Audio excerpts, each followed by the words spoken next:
pagkapanalo namin. Sobrang blessings to. Ito po yung pinakaunang show na gagawin namin.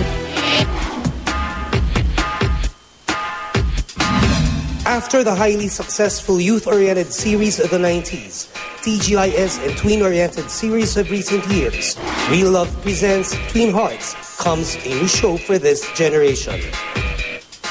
It's not a remake. Hindi namin uulitin yung story nila Joaquin, nila Peachy.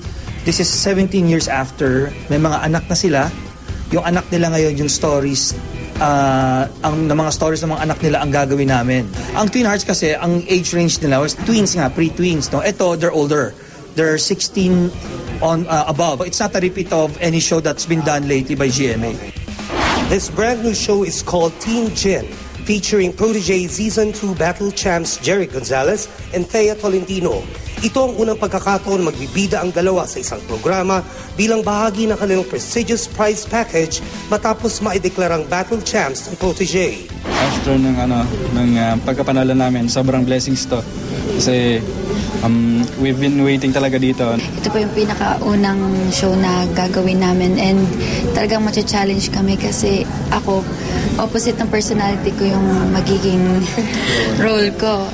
Teen Gen will also introduce a new breed of young stars, fresh from the auditions assembled for the said show. Abangan nyo na lang po. Sigurado pong matutuwa kayo sa papakita namin. Dumaan po kami sa audition, sa maraming screening at pumila po kami sa thousands. Nakaka-tense. Kasi ang daming tao, tapos hindi mo akalain na makukuha. Kahit anong role na bigay nila, parang tanggapin namin, astig talaga yun. Same age kami, basically getting to know each other pa. Kabilang din sa nasabing show sina Arkin Magalona, Gianna Revilla at Gabriel De Leon na pawang nagmula sa mga kilalang showbiz clans. Dati ko pa gusto pursue acting din So nakuha ko sa kanila yung passion ng gusto maging artista, gusto mag-act sa show. So thankful din ako sa GMA to give me this opportunity. Are you comfortable with the role playing that character?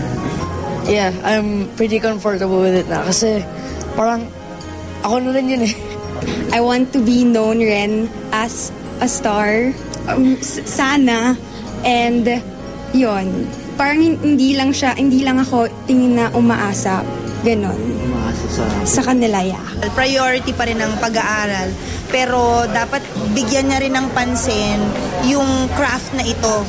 Kasi hindi pwedeng, dahil anak ka lang ng artista, nandyan ka, kailangan ipatunayan mo din yung worth mo kung karapat-dapat ka bang maging isang artista. Sa mga naghihintay ng TGIS, wondering what this show is all about, finally makikita nyo na yung mga faces behind TGIS, the new characters and the new personalities that you will fall in love with every weekend na baka kasama ninyo. For more updates on Teen Gen at sa nalalapit nitong pagdating sa telebisyon, tune in to Party Pilipinas.